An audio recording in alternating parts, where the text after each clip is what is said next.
So, we're finna learn about KKK history today. Fix my little pillow. Alright, sat back. Good, let's go. So, we're gonna first learn about some background.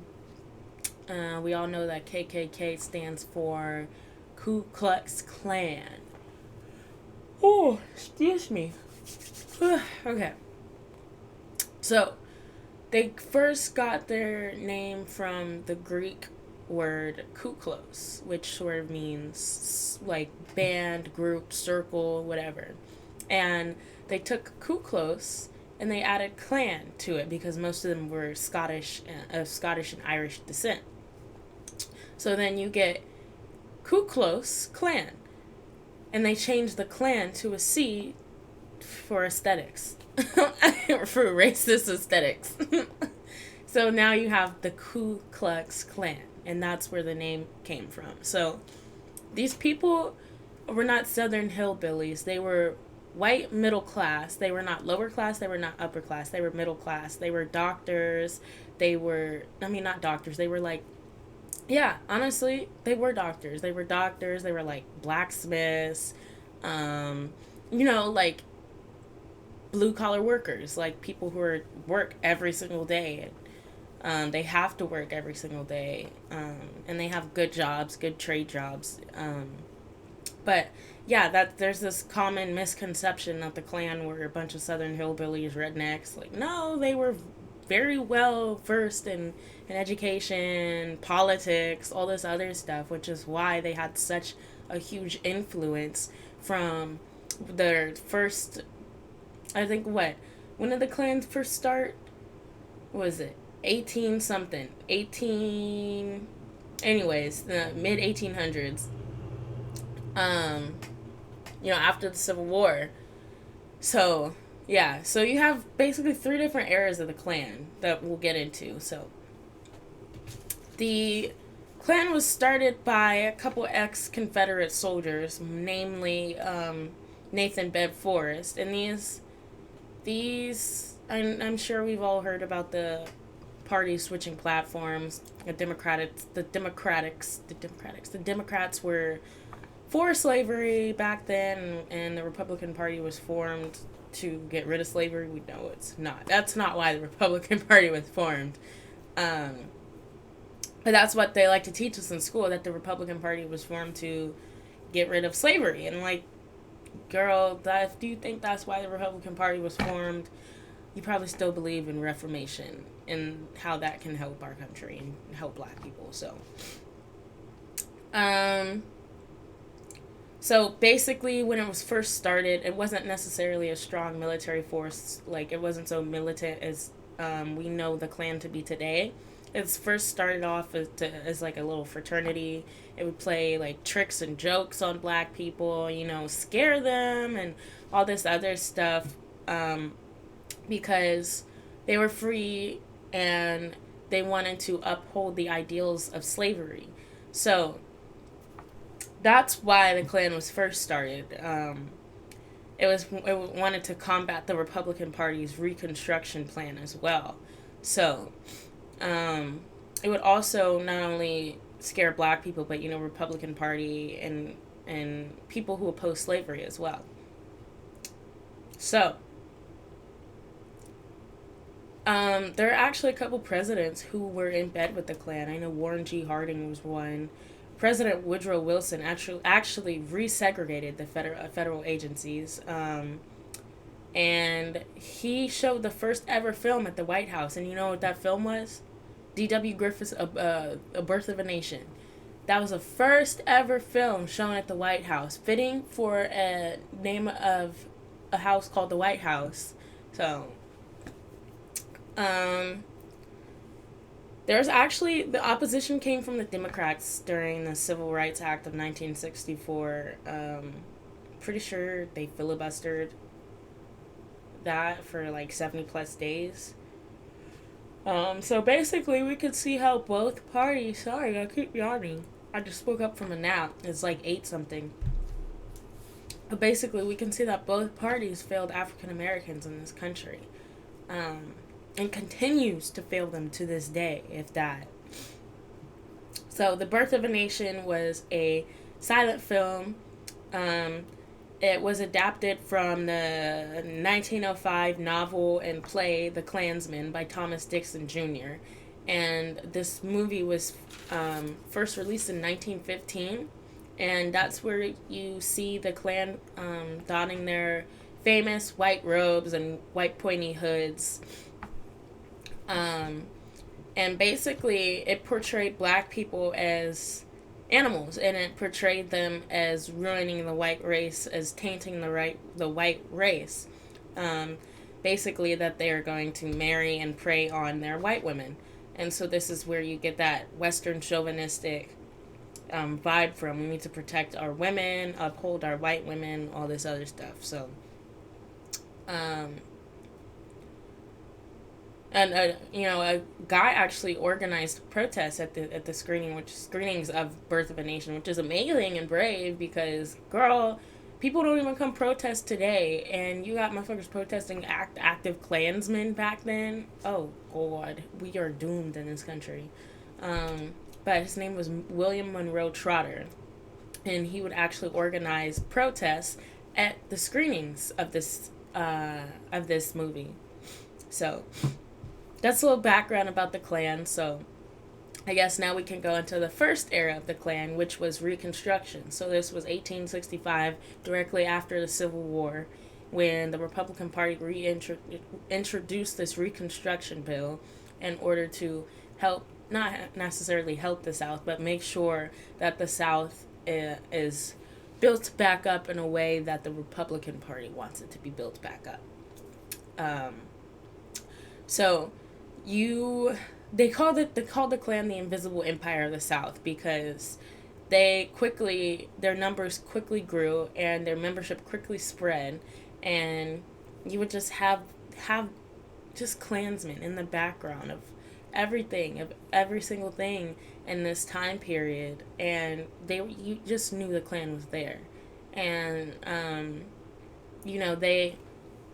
they would start to act more militant, but that wasn't necessarily the goal. There was no national organization. It was more local, decentralized, grassroots organizations. So that also made it a little harder for there to be one main objective, one main goal for the whole Ku Klux Klan organization. I mean, we know the goal, racism, to uphold white supremacy, but anyone who was black, who was advocating for freedom were attacked. White Republicans were even attacked. In 1870, the Force Acts were introduced. This meant that the South must fully recognize the 14th Amendment. And President Ulysses S. Grant in 1971 introduced the KKK Act. This was it was actually introduced by Representative Samuel Shellabarger of Ohio, and this protected the rights of freed slaves, both civil and political. Because, you had a lot of black people trying to get into politics around this time, because they were finally able to after being freed, but their rights still were not recognized in the South. Hell, even in the North, their rights were not recognized widely. So these acts were supposed to help their rights, but, it's not how it ever happens in this country. So when the Reconstruction ended, the Jim Crow era began, and they needed another way to keep black people down. So it was already segregated, but then they started to introduce Jim Crow and practice Jim Crow in everyday life. So out of Jim Crow emerged the second era of the Klan. This started in about 1915, and the Birth of a Nation helped the rebirth of the second era of the Klan. So 1915, this was around World War I, and after World War I, you saw a national resurgence of the Klan, and then by the 1920s and by when, Jim Crow was at its height, it became a national organization. It was recognized nationally. It wasn't, these small splintered off groups. Like, yeah, there were small splintered off groups, but there was national participation from south, north, all over the country, west. Doesn't matter where you were. Even in some progressive places, you had Klansmen. Progressive places. These were mostly white Protestant Christian middle class men, and they waged their war against black people, Catholics, Jewish people, liberals, and progressives. And so then they started to expand to urban areas due to immigration. So,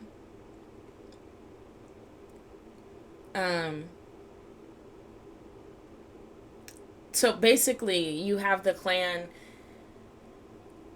responding to numerous events in this country, like Jim Crow, immigration, the urbanization of different areas, and black people flocking to urban areas out of fear of racial segregation and what's a good word for it? Yeah, just segregation and all this other stuff from the South. So they also paid full-time recruiters, and they used the birth of a nation as their guide. So their peak was in 1924 to 1925. They had about 4 to 5 million men. So this was 15% of the eligible U.S. population. So white, couldn't be black, all this other stuff. So that's a lot of people. That's 15% of the eligible population in this country. And I think I watched a documentary where it said the average person in this country had a grandparent who was a part of the Klan. The average white person, I should say. So this new second era of the Klan lasted until about 1944. They even had the women of the KKK, and they even had little KKK kids groups like the Ku Klux Kitties. They didn't care to hide their faces. They were not dumb. They were very well educated.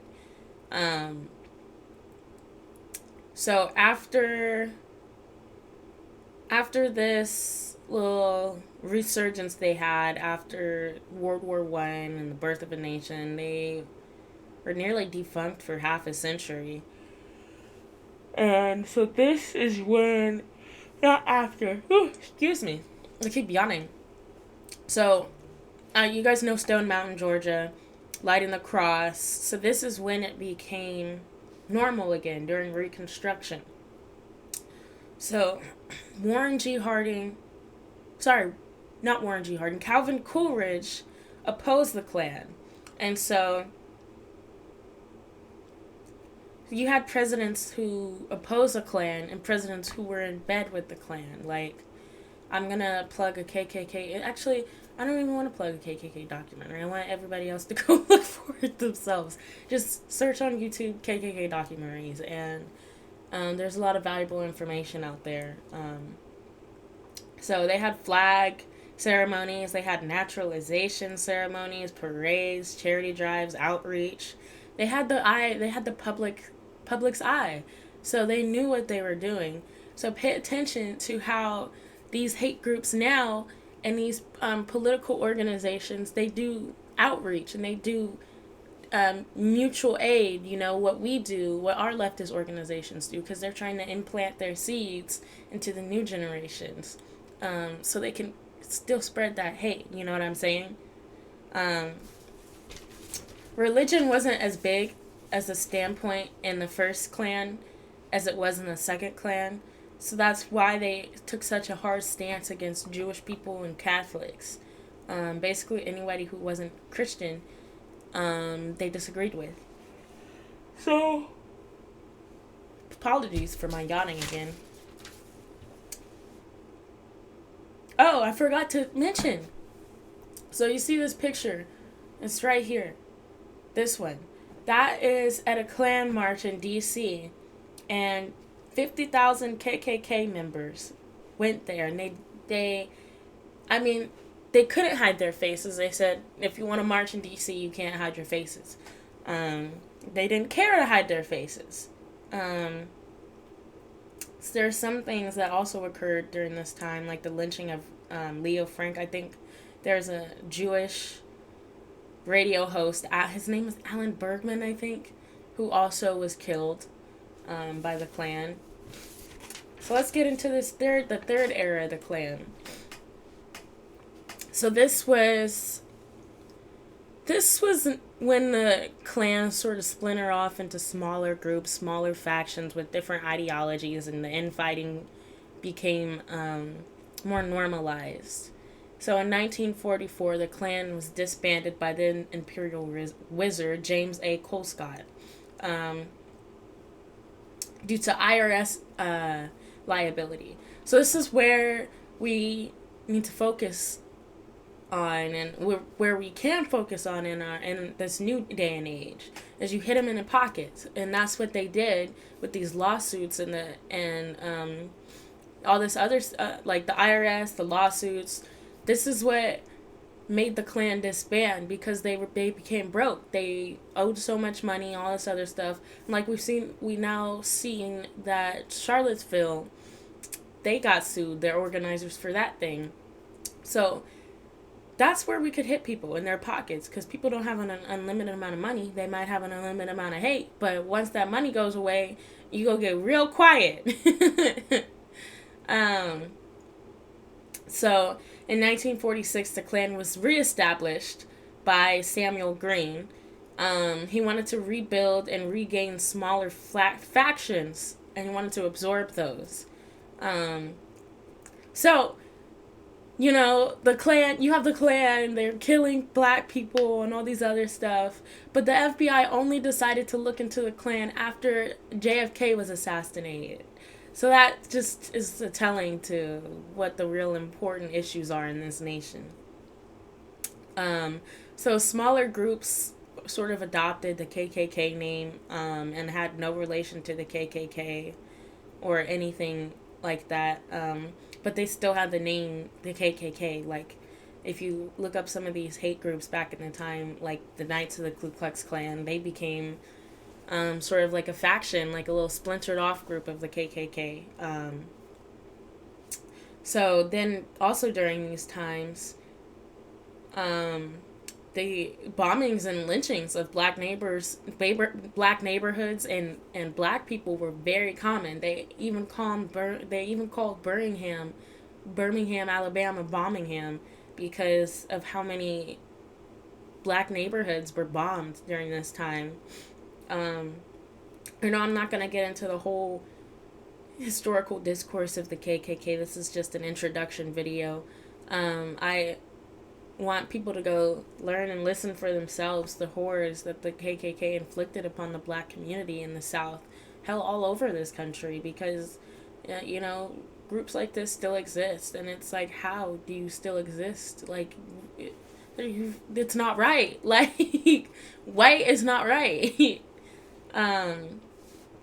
So J. Edgar Hoover was more worried about communists than the KKK.